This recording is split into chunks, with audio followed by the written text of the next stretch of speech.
Hola, bueno, de nuevo la doctora Vázquez. Como les conté la otra vez, coordino el área de imágenes ginecológicas en el Departamento de Imágenes de CEMIC, en donde formo residentes desde hace más de 11 años. Esta vez vamos a tocar un tema completamente diferente.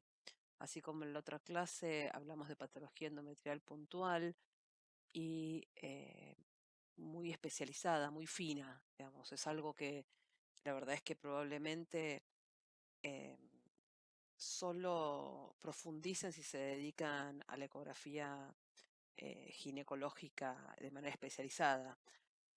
En cambio, lo que vamos a ver hoy es todo lo contrario, porque es la ecografía de guardia, es en donde el residente suele estar al frente o donde las papas queman y donde hay que saber qué información es la que hay que priorizar.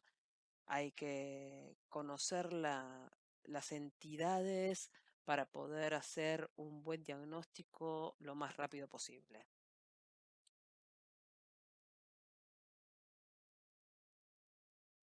¿Con qué información tenemos que contar nosotros antes de empezar la ecografía? Es decir, ¿cuál es nuestro bagaje? ¿Qué tenemos que saber?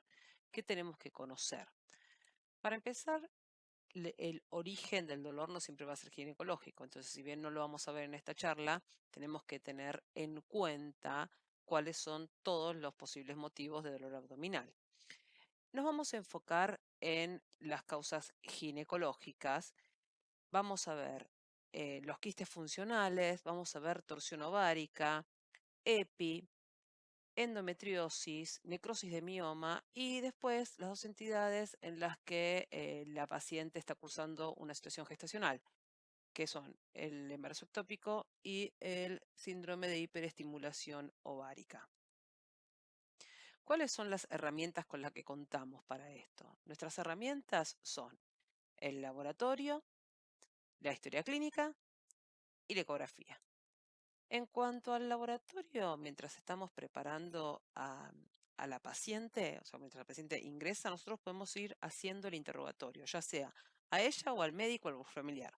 Son cosas que tenemos que conocer, como en toda paciente que estudiamos, la edad y el estatus menopáusico, los antecedentes ginecológicos de informaciones, si mantiene relaciones, si tiene relaciones sexuales, si con esas relaciones sexuales hay riesgo de embarazo, cuáles son las características del dolor y otros síntomas asociados.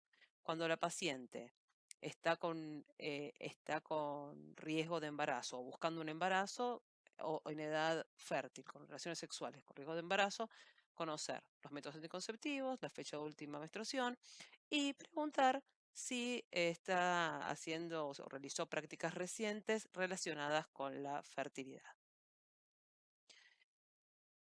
En cuanto a los factores de riesgo, la clase esta es corta, entonces no nos vamos a adentrar en profundamente, si bien yo se los voy a dejar en diapositivas, pero no vamos a ir leyendo los factores de riesgo en cada entidad. En cuanto al laboratorio, hay dos específicos que nos van a importar en las diferentes entidades, que es el hemograma completo y la subunidad beta, o sea, saber si la paciente está cruzando o no una situación gestacional. Y finalmente, el ultrasonido, nuestra herramienta, ¿sí? Por supuesto, contar con un equipo de alta gama es muy importante, ¿sí? Pero más allá de la calidad de la imagen que nos ofrezca el equipo, hay consideraciones o tips técnicos que debemos siempre tener en cuenta para poder llegar a un mejor diagnóstico. Primero, la orden capaz diga simplemente TB. Sin embargo, tenemos que saber nosotros que la ecografía tiene que ser completa y habitualmente la hacemos por las dos vías, la hacemos transvaginal y suprapúbica. Debemos conseguir, o sea, tenemos que intentar que nuestros medios, tanto las sociedades científicas y nuestros medios de trabajo, que nos pidan las dos vías. O sea, por supuesto que todos queremos cobrar las dos ecografías, pero la realidad es que aunque no la pidan, nosotros tenemos que saber que existen las posibilidades de hacerla. Y les diría también las tres vías, porque también tenemos que empezar a incorporar la vía transperineal. Pero bueno, de a poco. Vamos a empezar por el principio, que es la colocación del preservativo para poder hacer un buen diagnóstico. ¿Por qué hago hincapié con esto? Porque a veces con el apuro o nadie nos lo enseñó, entonces no ponemos el preservativo en forma adecuada, no le sacamos todo el aire. ¿Ven cómo ahí hago una velita, queda una vela? Ahí se sale el aire. Entonces cuando yo haga el estudio no voy a tener artefacto. Otra consideración a tener en cuenta es el campo correcto. La paciente no puede estar acostada. Si nosotros vamos a hacer una ecografía transvaginal, necesitamos campo. El campo lo vamos a obtener si la paciente puede tener puede estar en posición ginecológica correcta. Por supuesto que lo ideal es tener una camilla con pierneras y poder bajar la parte inferior. Si no, hay que hacer que la paciente ponga las manos abajo, pero yo tengo que poder manejar el transductor, poder bajar mi codo que apunte al piso y poder subir mi codo que apunte al techo. Ahora sí, metámonos de lleno en nuestra charla, que es la optimización del uso de la ecografía en el diagnóstico de paciente con dolor abdominal agudo de origen ginecológico.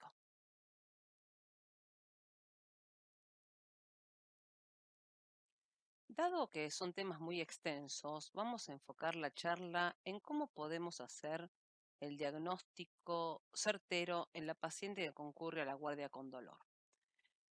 Jerarquizar la información que obtenemos de las imágenes, qué información no puede faltar en el informe, qué información no es relevante, qué información está de más y cuándo sugerimos otro método. Empecemos con los quistes funcionales. Son las imágenes más frecuentes de ver en el ovario y el quiste hemorrágico es la principal causa de dolor pelviano agudo en la mujer joven. Para poder hablar de quistes funcionales y quistes ováricos funcionales y poder reconocerlos, Tenemos que conocer cuáles son las características del ovario en una paciente en edad reproductiva a través del ciclo, cómo se va modificando.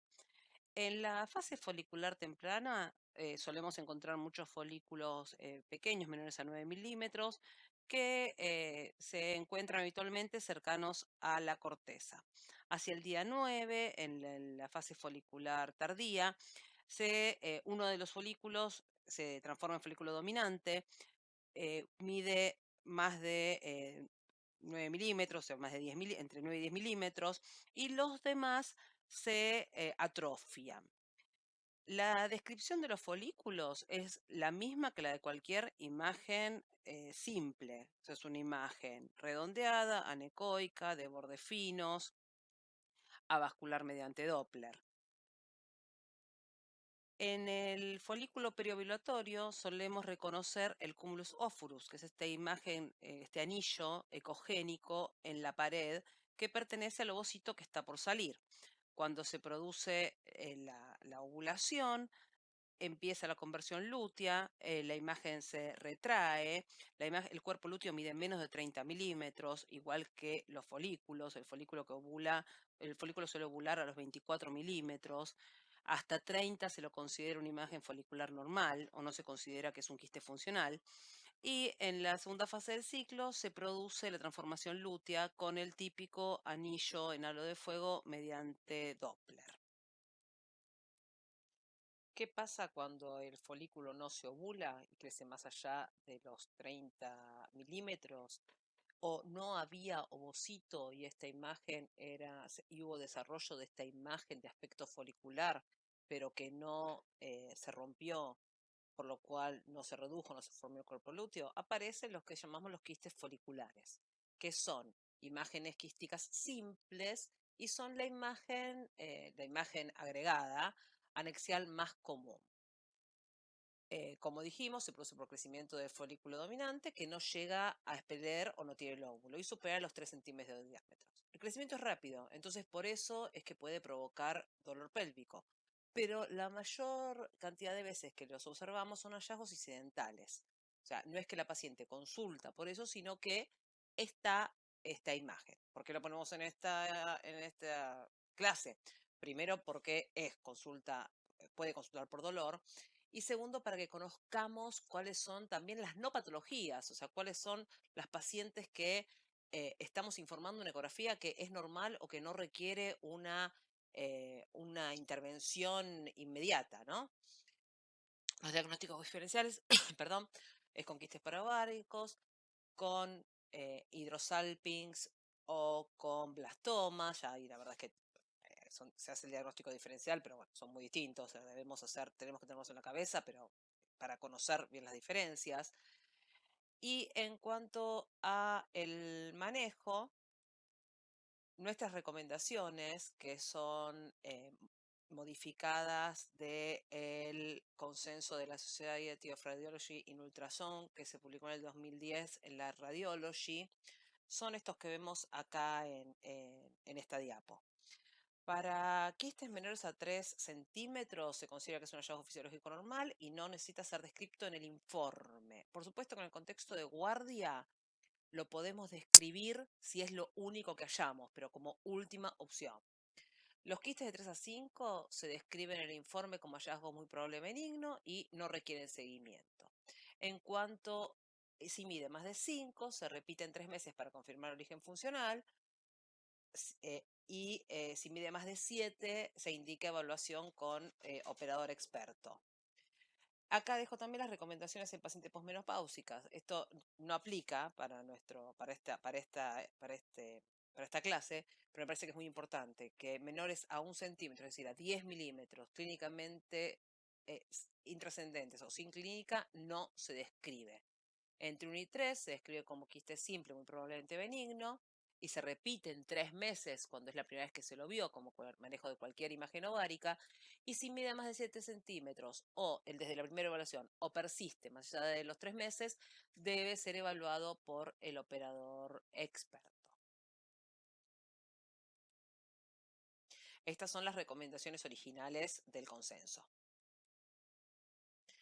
Muy bien, en cuanto a los quistes hemorrágicos, una situación completamente distinta. La verdad es que la consulta por quiste hemorrágico es muy frecuente, sobre todo en chicas jóvenes, en los primeros años después de la menarca, producen dolor y como yo siempre comento, cuento, digamos, antes de la evaluación ecográfica, la verdad es que cuando habían estos dolores menstruales, estas ovulaciones dolorosas, la verdad es que no se acudía inmediatamente al hospital. Bueno, ahora como está el hospital y la evaluación ecográfica a mano, los vemos muchísimo, porque es muy frecuente que en los ciclos completamente normales se hagan los llamados quistes hemorrágicos, ¿sí? Se producen por sangrado de un quiste folicular o más frecuentemente por sangrado del cuerpo lúteo. Y el aspecto varía de acuerdo a la evolución.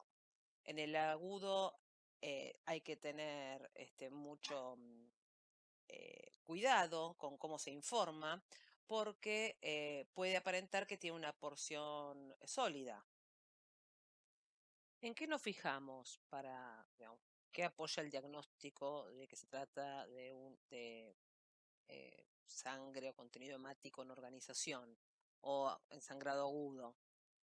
Tenemos, para empezar, Doppler negativo, por supuesto, refuerzo acústico posterior, y ya vamos a ver que se ve más en la fase crónica, pero cuando se trata de detritus o depósitos o hemosiderina o cualquier contenido de tipo líquido, fibrina que se deposita, ese depósito se va haciendo de manera cóncava y no convexa.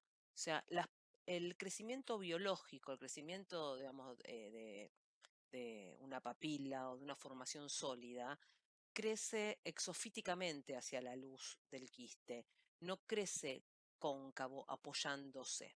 Es una de eso es una de las cosas más importantes para apoyar la hipótesis de que es líquido o sólido. Y el Doppler, por supuesto. En la fase subaguda es es la que vemos más frecuentemente. Se denomina red de pescador. El Doppler sigue siendo negativo. Lo que vemos en la vascularización es el parénquima ovárico y va de acuerdo a cómo va, al tiempo de evolución que tenga este quiste hemorrágico, vamos a encontrar porciones de vuelta de aspecto sólido, que una vez más tenemos el refuerzo acústico posterior, tenemos la forma cóncava en los bordes de estas, abro comillas, porciones de aspecto sólido. Voy a marcarlo acá con el lápiz, con la pluma. Acá ven que es cóncavo y acá también es cóncavo y es liso. O sea, eso nos apoya la hipótesis de que se trata de contenido líquido. Las imágenes funcionales de origen folicular suelen ser uniloculares, miden entre 5 y 8 milímetros y raramente alcanzan los 10. Se observa parénquima sin alteraciones. El endometrio está engrosado y refringente y hay alta tasa de estradiol plasmático. De origen lúteo tenemos dos cuadros principales. Uno es el cuerpo lúteo hemorrágico, que se produce posovulación, con lo cual hay conversión lútea. Podemos ver un poquito de sangre en fondo de saco de Douglas, el halo de fuego, y la imagen es la más parecida a lo que vimos antes, con tabiques y que puede simular una imagen compleja. En cuanto al LUF, que es el folículo luteinizado no roto, se trata de un folículo, como su nombre indica, en el que no se produjo la ovulación. Tiene dos características principales que son importantes conocer, es que pueden alcanzar tamaños muy grandes si sigue creciendo y con mayor peligro de torsión y de rotura, y que cuando el diagnóstico diferencial lo hacemos con el Doppler, porque en el caso del LUF no existe disminución de los índices de resistencia tras el pico de LH, no hay conversión lútea y no se produce el halo de fuego. O sea, alrededor de la imagen tenemos Doppler de alta resistencia. Cuando un quiste hemorrágico se rompe, lo cual no es infrecuente, se identifica líquido libre en el Douglas, que habitualmente no se extiende a la cavidad abdominal y dependiendo del tiempo de sangrado van a ser las características con la misma descripción que hicimos en el sangrado intraquístico. Una, en, en caso de necesitar de poder hacer y de tener acceso y tiempo, una tomografía computarizada con contraste intravenoso puede poner de manifiesto la presencia de sangrado activo. Igual vamos a hacer un paréntesis porque cuando la paciente está descompensada, cuando entra con dolor abdominal severo, con signos de shock hipovolémico, que digamos, diagnóstico principal diferencial es el embarazo ectópico y el laboratorio más importante, el dato más importante va a ser la BTHCG. Pero cuando se trata de una paciente que está descompensada, es una emergencia quirúrgica y nuestro rol en el equipo de salud es encargarnos de activar la ida de la paciente al quirófano lo más rápido posible. Pero la gran mayoría de las veces es un proceso autolimitado y el manejo es expectante. En esta paciente, por ejemplo, del 14 de agosto del 2020, vemos que tiene eh, un hemoperitoneo importante con gran cantidad de sangre ocupando el fondo de saco de Douglas, aunque no sobrepasa el fondo del útero y la paciente estaba hemodinámicamente estable y no tenía una caída del hematocrito importante o que la afectara clínicamente. No había signos de anemia aguda. Se realizó hacer un manejo expectante y vemos que 3 meses y medio después, si bien el coágulo seguía estando, estaba retraído, achicándose. Así que bueno, esto es un ejemplo de actitud expectante. Si el hemoperitoneo, perdón, es extenso y produce inestabilidad hemodinámica, probablemente se indique una laparoscopía o laparotomía diagnóstica y terapéutica. Muy bien. Pasemos a el siguiente tema, que es torsión ovárica. Se define como torsión anexial a la torsión de los ligamentos de soporte. El 67% o hasta el 67% incluye también a la trompa. La mayor prevalencia es mujeres en edad fértil. Los síndromes son inespecíficos. Habitualmente la paciente viene de unos cuantos días de dolor abdominal que va y viene, tipo cólico. ¿Por qué? Porque habitualmente el pedículo está torcido, o tiene una rotación y es floja ese giro, digamos, no está ajustado. Entonces, mientras no se ajusta, la irrigación es intermitente y por momentos al paciente le duele mucho, le duele poco, hay veces que pasó por varias guardias hasta llegar a un diagnóstico.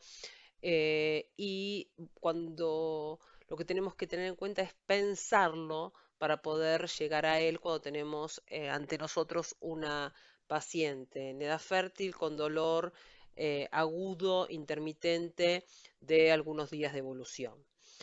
Es más frecuente en el anexo derecho y está asociada generalmente con la presencia de un quiste o un teratoma o un blastoma de ovario, aunque no siempre es así. Las causas de torsión en un anexo normal es por trompas de falopio o el meso marcadamente móvil, ligamentos pélvicos alargados y puede producirse después de que la paciente realizó ejercicios extenuantes o cambios abruptos en la presión intraabdominal. Es menos probable en las pacientes con antecedentes de enfermedades pélvicas inflamatorias, con pacientes con antecedentes de endometriosis o con antecedentes de neoplasias o cirugías pelvianas extensas. ¿Cuáles son las características fisiopatológicas? O sea, ¿cuál es el proceso cómo va sucediendo esta torsión? ¿Qué va pasando? Al principio, la torsión compromete el flujo de salida venoso y linfático, se produce un agrandamiento difuso y edema ovárico. Con el tiempo, la cápsula genera presión sobre el ovario y empieza la trombosis arterial e isquemia y se produce la infección, la inflamación e inflamación sistémica si no se interviene a tiempo. ¿Cuáles son las características ecográficas típicas? Ovario agrandado unilateralmente, quistes uniformes periféricos, disminución u ausencia del flujo, primero venoso y luego arterial. El primero que desaparece es el venoso. Pensemos que en las paredes del vaso y solo va a llegar que lo primero que desaparece es lo venoso porque es lo más fácil de contener, lo más fácil de tapar. Y puede haber líquido libre en Douglas. En cuanto al Doppler, para poder evaluarlo tenemos que conocer el ovario normal. Por eso yo siempre les recomiendo a todos los residentes y a todo el que haga ecografía de guardia, es hacer el Doppler habitualmente por más que no lo vean. Porque cuanto más Doppler veamos, más vamos a, como con todo, cuanto más Doppler veamos normales, más nos vamos a dar cuenta cuando es anormal. Tenemos que hacerle, por ejemplo, a todos los cuerpos lúteos ponerle el Doppler para hacernos la idea y el ojo de cómo es el halo de fuego, cuáles son las variables que hay de cuerpo lúteo, que son muchísimas, que es para otra clase gigante, digamos, para conocer la normalidad. Si nosotros ponemos Doppler, volvamos con Doppler, nada más que las pacientes que vienen con patología, es imposible que sepamos hacer Doppler, porque no tenemos el patrón normal en nuestra cabeza. Pero bueno, entonces volviendo. ¿Cómo es el Doppler en el ovario normal de la paciente en edad reproductiva? Tiene dos patrones típicos. El de la primer fase del ciclo, en donde es de alta resistencia, y el de la conversión lútea, que es de baja resistencia. El folículo dominante, preovulación, también tiene este tipo de vascularización. El Doppler en la torsión tiene una presentación muy variable. Como dijimos antes, primero está el compromiso venoso, apoya mucho el diagnóstico y tiene un signo patognomónico. Fijémonos acá, antes de ver el signo patognomónico, cómo de repente se corta la irrigación. Acá vemos vascularización, de repente no hay vascularización. Acá vemos una arteria, de repente ¡chic! Hay como una sección, que es en donde está la rotación. El signo patognomónico que tenemos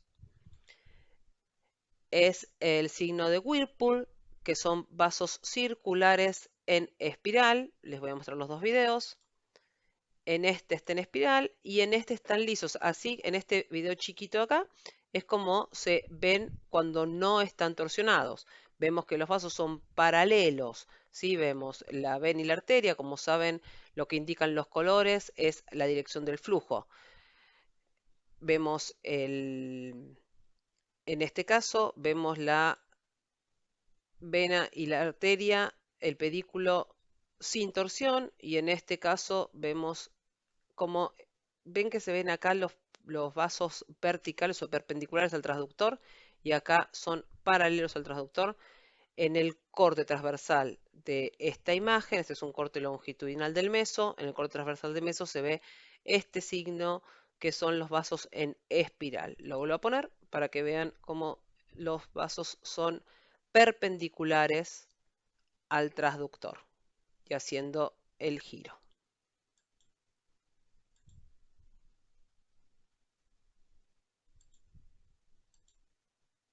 Entonces, muy importante, la intervención precoz puede restituir el flujo sanguíneo y salvar el daño irreversible que lleva a la pérdida del anexo. Si no hay tromboembolismo y el ovario se encuentra viable, se preserva. Por eso es tan importante la sospecha diagnóstica, porque podemos ayudar e intervenir en que se le salve el ovario a esa paciente. En la posmenopausia, el tratamiento de elección es la oforectomía bilateral.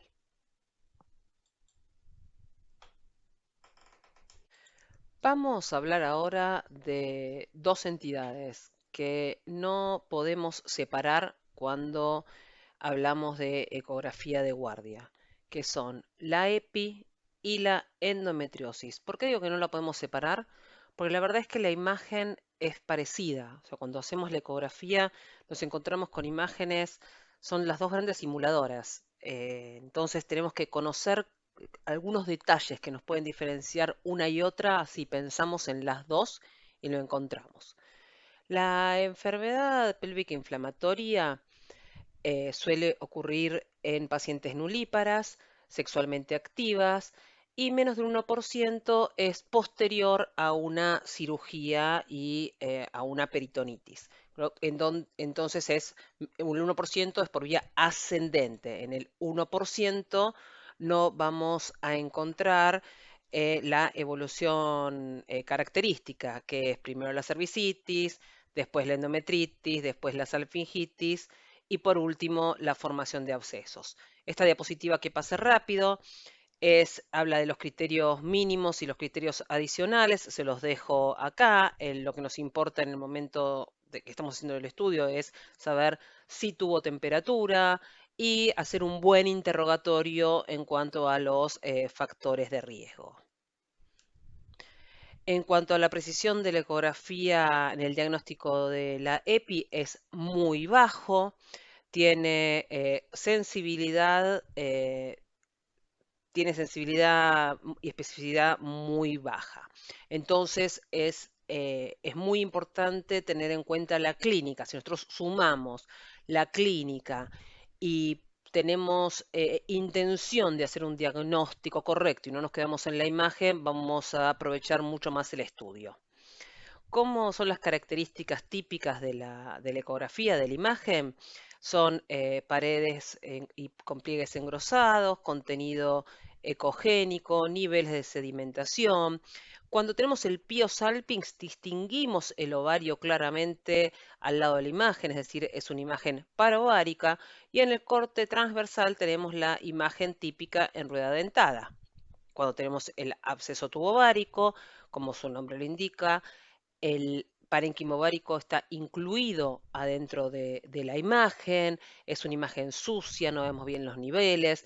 Podemos tener alguna parte en donde sea la descripción típica del Pio salpinx, pero lo que más lo distingue es que el ovario está incluido en esta imagen. En esta paciente hicimos un diagnóstico presuntivo de absceso tubovárico y efectivamente después de la laparotomía se confirmó. Acá teníamos la imagen típica del Pio salpinx, que es una imagen elongada, con pseudotabiques y contenido ecogénico con niveles, que engloba también al parénquima ovario que se ve ahí en el medio. Vamos a poner esta diapo del hidrosalpinx, nada más que para que la reconozcamos. No suele ser patología que nos da, no suele ser patología de guardia, pero la vemos, ¿sí? Y muchas veces las pacientes que tienen un absceso tubovárico sobreimpuesto tienen hidrosalpinx secuela de una EPI anterior.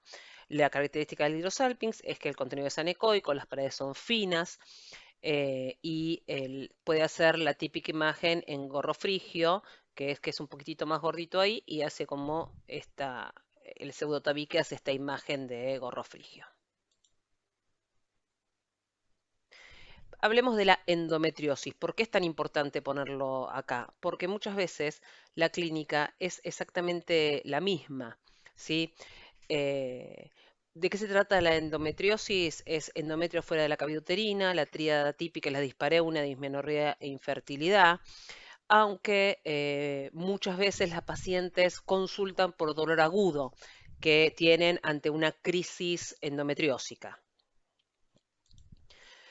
Los principales hallazgos ecográficos son ováricos con los endometriomas, implantes endometriósicos extraováricos y extrauterinos, adherencias y la presencia de adenomiosis en el útero. En cuanto a los endometriomas, tenemos la imagen típica en vidrio esmerilado. No nos vamos a detener porque es otra clase entera. Los implantes endometriósicos se pueden ver como focos. Hay muchas veces vemos la retracción del útero y detrás del útero podemos ver el foco de endometriosis que lo está retrayendo. Podemos ver implantes peritoneales como imágenes hipoecoicas, bien delimitadas, con Doppler negativo. Acá tenemos la imagen en gorro de indio, cabeza o jefe indio, que es la retracción de la mucosa intestinal cuando hay endometriosis intestinal. Otros ejemplos de implantes endometriósicos.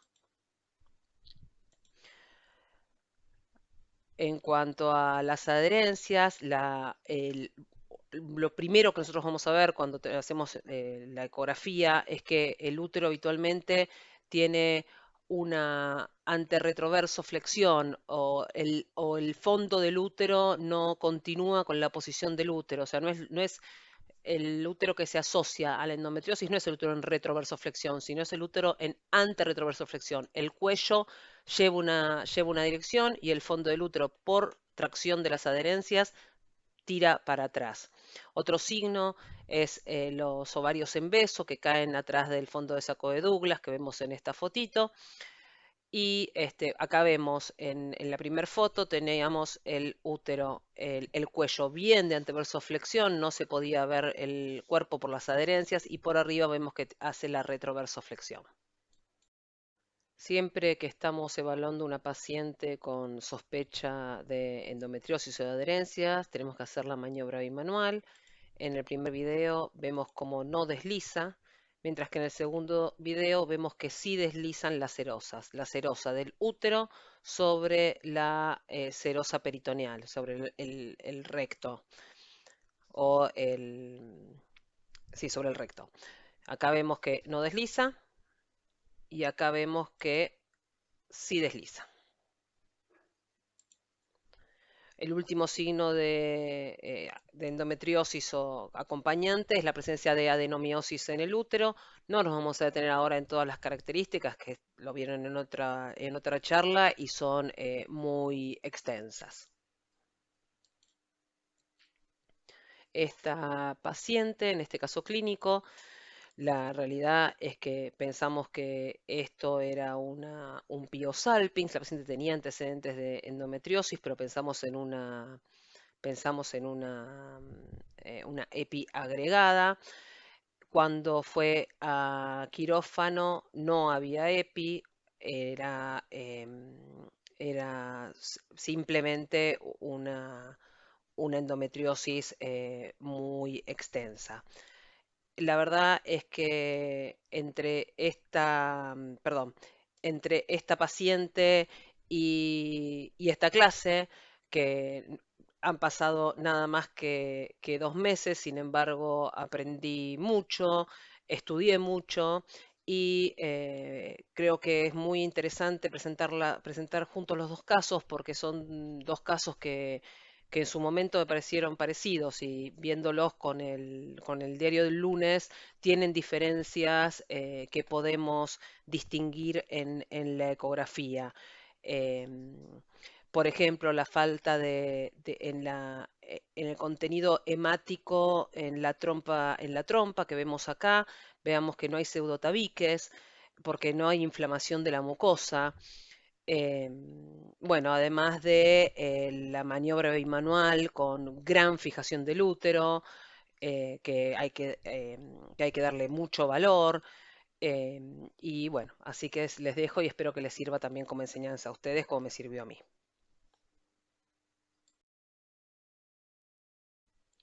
Ahora sí, vamos a ver 2 diapositivas sobre el último tema de entidades de guardia no relacionadas con situaciones gestacionales. Que es necrosis de mioma. Lo más importante es pensarlo, fijarse en el antecedente. Habitualmente son muy grandes y han crecido mucho en los últimos tiempos, pero la paciente suele saber que tiene antecedentes del mioma. Estas fotos me las dio la doctora María Ángeles Gómez. Fíjense lo que es la imagen, es una imagen totalmente atípica eh, y se produjo por una necrosis extensa interna. La imagen de arriba es un poco más típica y vemos un área de necrosis rodeada por toda la imagen típica del mioma. En los dos casos, la paciente se presentaba con intenso dolor y con el antecedente conocido.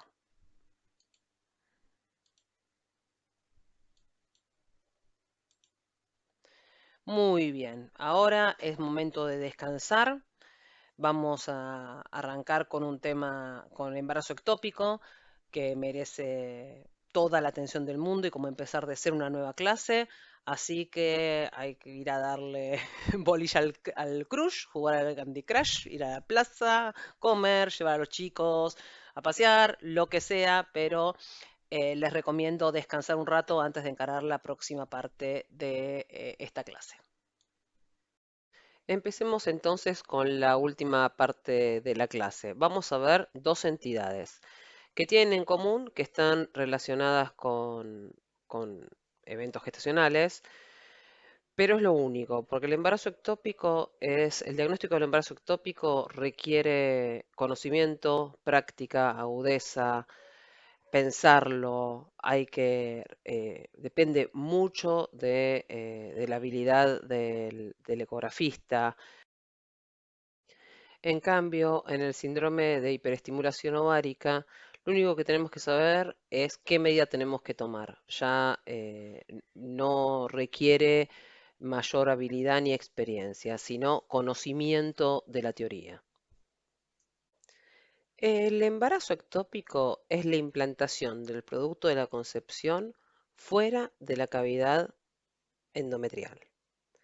La incidencia ha ido en aumento tanto debido a las técnicas de fertilización asistida como a el número creciente de cesáreas. Lo mismo pasa en cuanto a que ha ido aumentando las localizaciones no tubarias. Lo primero que hay que aclarar con el embarazo ectópico es que más del 50% de estos se diagnostican antes de tener síntomas. Y este número puede crecer hasta más de 90% en poblaciones con alto nivel de control.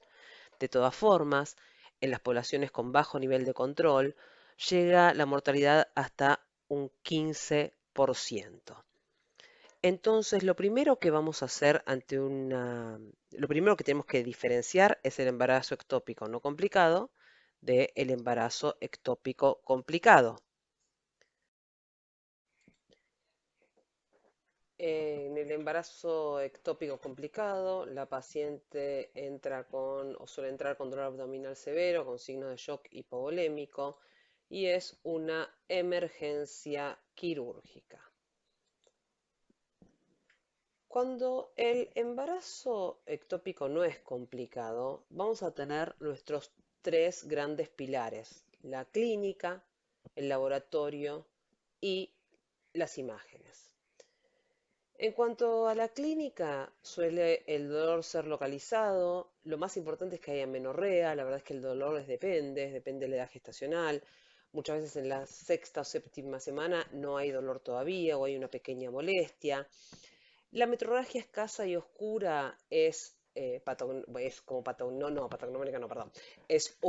Eh, es de gran ayuda, pero también suele pasar en gestaciones con edades de más de 9 semanas. Y son importantes los datos como laboratorio, ¿sí? Si tenemos una beta confirmada y qué valor tiene esa beta, y ver las ecografías de este embarazo. Si nosotros ya tenemos una ecografía con, con un saco intraútero, bueno, la verdad es que existen los embarazos heterotópicos, obviamente, pero bueno, van a ser datos que nos va a venir bien manejar. En cuanto a los factores predisponentes, se los dejo en esta diapositiva. El laboratorio.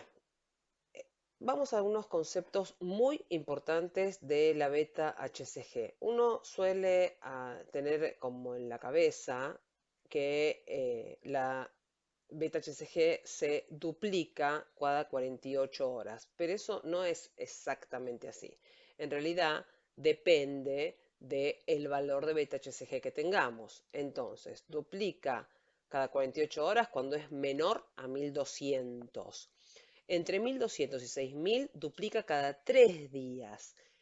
Y cuando es mayor a 6000, duplica cada 4 días.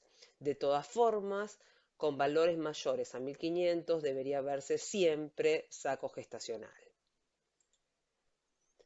En cuanto a las imágenes, empecemos por la ecografía de la paciente que viene con amenorrea, con metrorragia y con dolor. Es muy importante hacer un recorrido completo hasta que estemos seguros y seguras de haber visto todo. En este caso, por ejemplo, empezamos por el cuello. Si hay esterorrafia, hay que mirar la esterorrafia. Por vía transvaginal no se veía bien el fondo del útero, entonces yo ya sabía que le iba a ver por vía suprapúbica.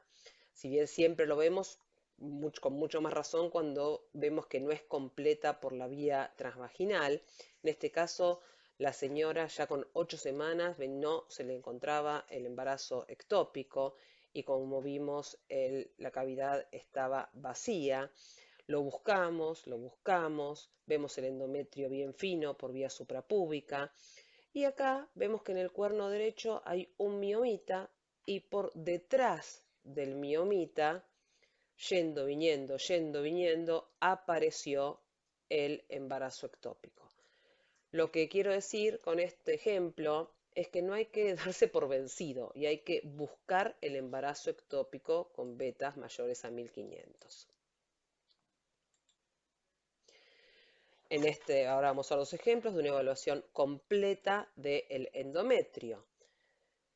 es un corte longitudinal de cuerno a cuerno y transversal de fondo a OCI. Una, dos veces la que sea necesaria hasta que estemos seguros de haber visto toda la cavidad endometrial. ¿Cuáles son las posibilidades que tenemos ante la evaluación endometrial? Que tengamos un saco intrauterino, que tengamos un endometrio grueso, un endometrio fino o un pseudosaco. El pseudosaco está únicamente en el 20% de los embarazos ectópicos. El pseudosaco se produce cuando ya hay sangrado, muchas veces en edades de más de 8 semanas. ¿Cómo diferenciamos el saco gestacional del pseudosaco? La zona gris representa la decidua engrosada. El saco gestacional se inserta en el espesor de una de las capas endometriales. Es redondo, en cambio en el pseudosaco tenemos esta B corta acá abajo. Me acusan de ser egocéntrica y yo lo acepto un poquito y que veo signos de B cortas de Vázquez en todos lados. Acá tenemos esta B corta, que es la unión de las dos capas endometriales. ¿Sí? Muy bien. En cambio, con el saco gestacional es redondo. Otro signo más importante aún es, si vemos acá, cómo empuja el saco gestacional la línea endometrial. Ahí no genera ninguna duda. Voy a hacer un poquito para atrás. Vemos la línea de aposición por encima del saco. Ese es un saco gestacional. En cambio, no pasa lo mismo con el pseudosaco, que vemos las dos capas. En este caso era una paciente que lo habían medido como si fuese un saco gestacional, pero vemos que en realidad se trata de la cavidad endometrial y que acá nos hace una U, una B, ¿sí? Pero no es el saco, se ven las dos capas de aposición, se ve el endometrio engrosado en la capa posterior, el endometrio engrosado en la capa anterior y líquido intracavitario. Acá tenemos la comparación bien clara. Capa endometrial, línea de aposición endometrial y el saco en una de las capas endometriales. Entonces las posibilidades se reducen a estas dos, endometrio fino y pseudosaco, con laboratorio que acompaña, beta mayor a 1500, clínica y laboratorio acompaña con beta mayor a 1500, sí o sí buscar el embarazo ectópico. Para saber dónde buscarlo, hay que saber dónde puede estar localizado el embarazo ectópico. Con una incidencia del 98%, la trompa sin duda es el lugar más frecuente en toda su extensión, siendo el 80% ampular, el 12% ístmico y el 6% a nivel de las fimbrias. El 2.2% se ubica a nivel cornual y, según la literatura, con menor frecuencia, la gestación ectópica se puede presentar en el ovario, en el cervix, en el abdomen. Quiero aclarar que que en la literatura muchas veces se consigna como intramural a los embarazos de la histerorrafia, que son lamentablemente cada vez más frecuentes. En cuanto al embarazo tubario, vamos a ver algunas consideraciones generales y vamos a hablar puntualmente del signo de la dona. Estos dos estudios están hechos los dos por mí con una separación mayor a 10 años. Este es del 2009 y este es de este año. Diferentes equipos, 10 años de diferencia en la experiencia del operador. Sin embargo, en los dos, lo primero que había que hacer y que se hizo para llegar al diagnóstico es usar el Zoom. En este ya se vislumbraba el saquito y el embrión, pero en esta ecografía, en la actual, se veía una imagen que no era tan característica. En cambio, al acercarnos, vemos el embrión, que hasta, si nos fijamos el detalle, le podemos ver la formación del tubo neural. Bien del embrión. En cuanto al signo de la dona, el signo de la dona tiene 65% de sensibilidad y se caracteriza por un halo ecogénico con centro anecoico. ¿Con qué lo podemos confundir? Con el cuerpo lúteo. El cuerpo lúteo, el 7% de las veces es ecogénico versus el 88% de las veces que es ecogénica la imagen del embarazo ectópico o aparece con signo de la dona. La localización ovárica es muy poco frecuente, menor al 1% según la bibliografía. Se suele caracterizar por su unidad beta en meseta o estacionada y la forma de presentación es muy diferente. A veces podemos ver un saco o una imagen más parecida a un saco y otras veces vemos la estructura como en involución. ¿Sí? Acá vemos un saco ovárico con las estructuras ovulares difusas. El, el diagnóstico presuntivo tiene que darse después de haber hecho una búsqueda exhaustiva en el resto, empezando por el cuello, como hablamos en las diapositivas anteriores. En este caso, eh, fue una paciente con una menorrea de 5 semanas, no había saco en el cuello, no había saco en la cavidad endometrial, había un poquito de contenido hemático en la cavidad, el ovario derecho estaba normal, y en el ovario izquierdo veíamos esta imagen ecogénica que al hacer zoom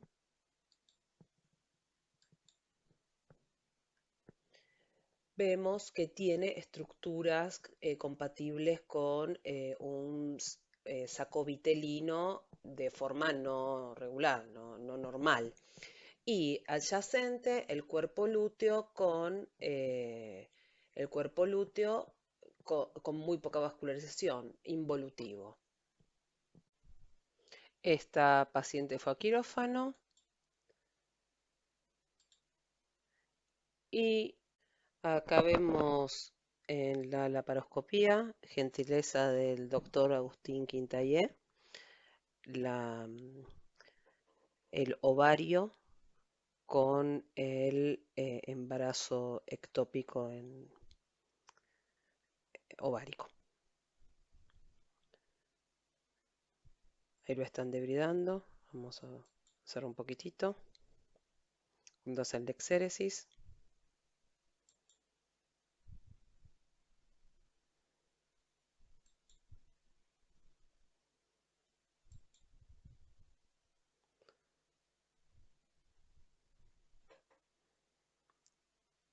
Ahí vemos el cuerpo lúteo y el embarazo ectópico en sí mismo, el saquito ectópico. Se llama embarazo ectópico intersticial al que se aloja en la porción intramural de la trompa. Lo que dice Timothy Trish es que debería reservarse el nombre de cornual para cuando el cuerno es rudimentario.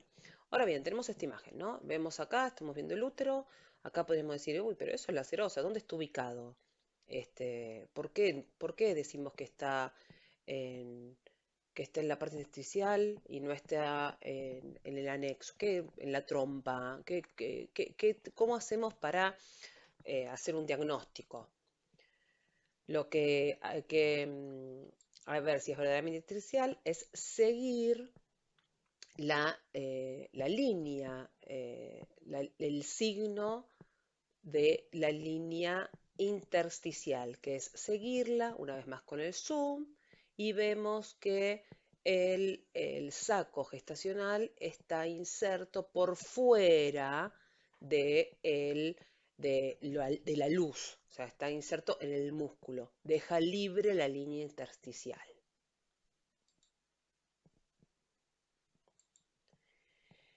El embarazo ectópico cervical lo vemos más frecuentemente en los últimos tiempos.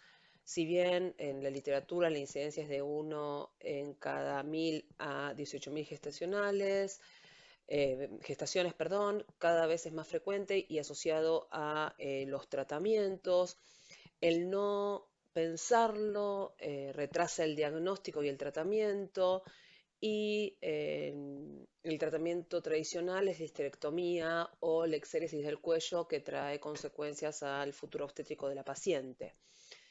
En este caso, una paciente que venía dando vueltas y vueltas, fue el tercer lugar donde nosotros fuimos los terceros en verlas. Cuando entramos por vía transvaginal no se ve nada y vemos el cuello. Cuando le evalúo el cuello veo que el cuello está que no hay imágenes compatibles con saco gestacional. Sin embargo, cuando vamos por la vía suprapúbica, vemos que este gran mioma elonga todo el cuerpo uterino y también el cuello. Entonces lo que veíamos por vía transvaginal era nada más que el tercio inferior del cuello. En realidad, acá está el OCI y acá tenemos cuello. Cuando nos acercamos, cuando ponemos el zoom, vemos que hay una estructura sacular con trofoblasto. Y no solo eso, cuando nos acercamos un poquito más, tenía actividad cardíaca. Esto hay que pensarlo. La paciente esta tenía una beta de 8.000 con una previa de 6.000 y venía recorriendo centro tras centro. Otra foto u otra evaluación que nos puede ayudar es sacar las dos fotos, la foto del cuello y la foto del útero. En los embarazos ectópicos cervicales el cuello está aumentado de tamaño y llega a igualar el tamaño del cuerpo uterino en el transverso. En cuanto al embarazo ectópico y la histerorrafia, es un embarazo parcial o completamente rodeado por miometrio y tejido fibroso en la cicatriz. Y la incidencia de vuelta en aumento es de 1 en 1800 a 1 en 1200 de las cesáreas realizadas.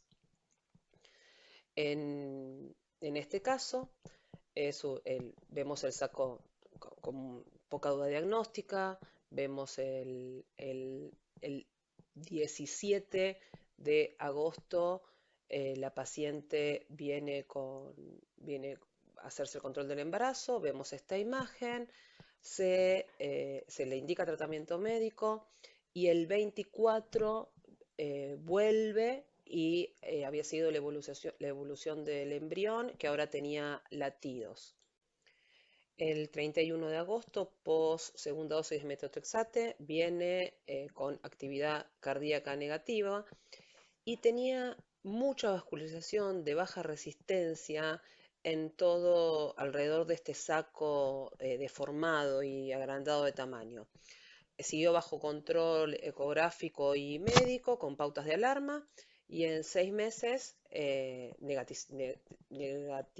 a 6 meses de la beta negativa, se fue achicando la cicatriz y un año después esta paciente volvió a tener un embarazo.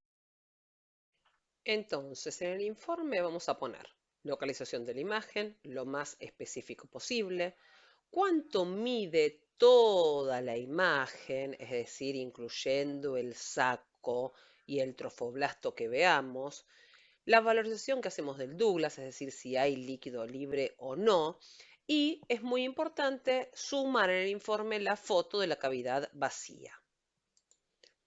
Entonces, resumiendo, casi siempre se acompaña de amenorrea, acompaña la beta-HCG, y si no hay saco intraútero y la subunidad beta plasmática es mayor a 1500, solo queda buscar el saco.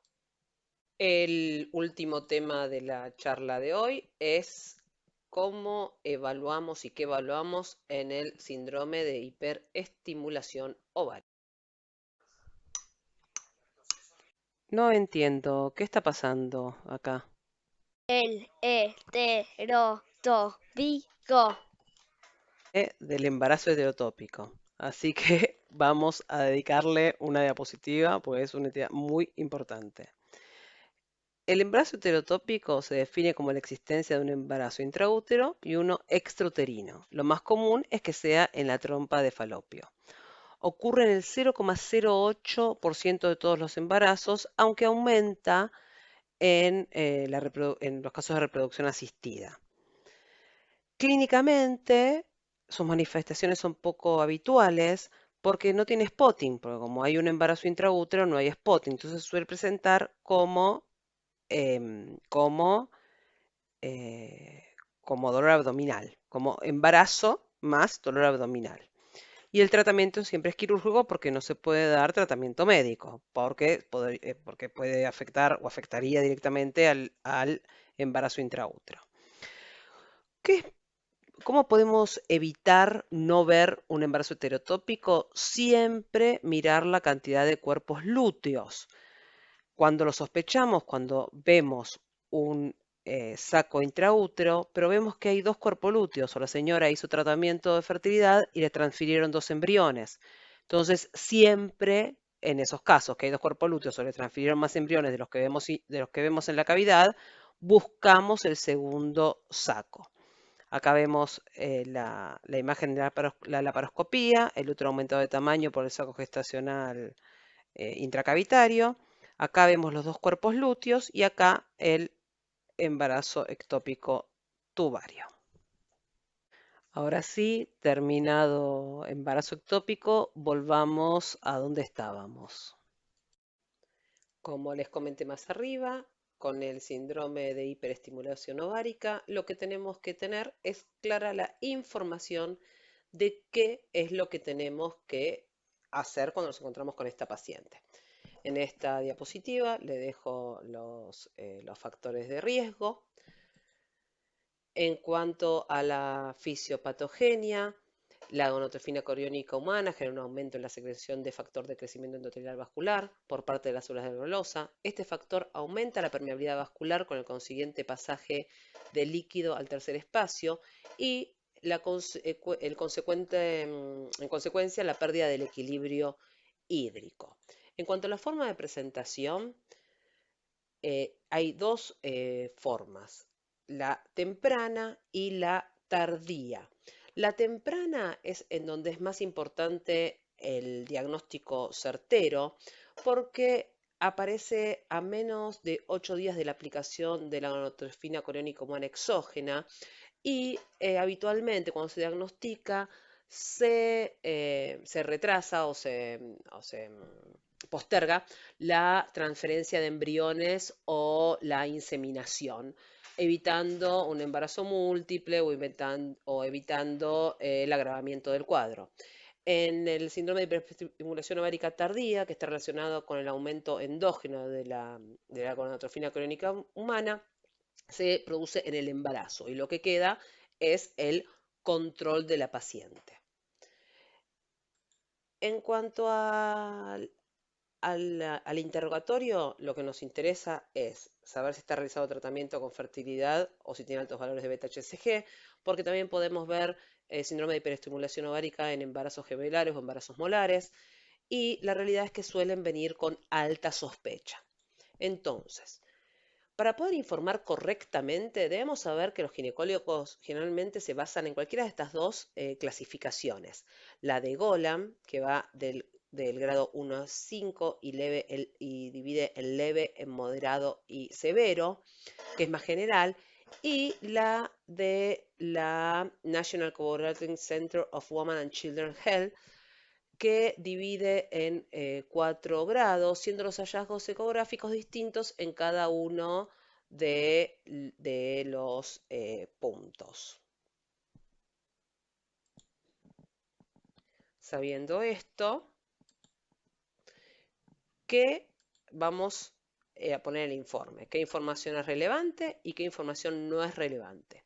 En relación a la medida de los ovarios, vemos que en las dos clasificaciones nos habla de varios aumentos de tamaño, entre 5 y 12 centímetros, Y en la segunda clasificación con diferentes tamaños que van desde leve, moderado, severo o crítico. Es interesante conocer estos valores, pero sobre todo conocer que los tenemos que medir y cómo los tenemos que medir. Siempre en ginecología hablamos de volumen ovárico. Pues bien, cuando hablamos de hiperestimulación ovárica, hablamos de diámetro mayor longitudinal, digamos, cuál es hacemos los 3 cortes y se mide en el diámetro mayor. En cuanto a la presencia de ascitis, vamos a tener en cuenta que no es confiable la estimación del volumen y como referencia sepamos que el líquido fisiológico en Douglas es hasta 21 centímetros cúbicos. Cuando lo vemos en el Morrison, alcanza más o menos los 400 centímetros cúbicos y se llama ascitis, según IOTA, cuando sobrepasa el fondo del útero. En este caso, si bien a la primera impresión pareciera que es moderado, abundante, que son términos muy subjetivos, no es ascitis porque está limitado al fondo de saco de Douglas. Por supuesto que corresponde ver si se hace movimiento y si desliza, ¿no? A ver si estamos ante una oclusión en el fondo y por eso no va hacia la cavidad abdominal. Pero no suele pasar. Cuando tenemos esta imagen, el líquido está limitado al Douglas. Entonces, en el informe, ¿qué información no es relevante? No me importa la cantidad de folículos que hay, no me importan las características, no me importa si son cuerpos lúteos, si no son cuerpos lúteos. Eso no es importante, no forma parte de ningún tipo de clasificación. Entonces, ni perdemos el tiempo nosotros, ni ponemos cosas confusas en el informe. Entonces, en cuanto al síndrome de hiperestimulación ovárica, la clave está en la prevención. Con sospecha, enfocarse en el tamaño de los ovarios y la evaluación de la presencia de ascitis, y no suele ser necesario nada más. Para cerrar, me hago la filósofa y digo que solo se puede ver y diagnosticar lo que se conoce. ¿Qué significa? Hay que estudiar, hay que saber. Uno tiene que mirar la pantalla y saber todo lo que está viendo, conocer todas las estructuras y conocer las patologías. Por supuesto que no soy original, ya que fue Claude Bernard el primero que lo dijo: quien no sabe lo que busca no entiende lo que encuentra. Les dejo la bibliografía de esta clase, les agradezco muchísimo por la atención y bueno, cualquier cosa me escriben a mi mail. Un gusto. Adiós.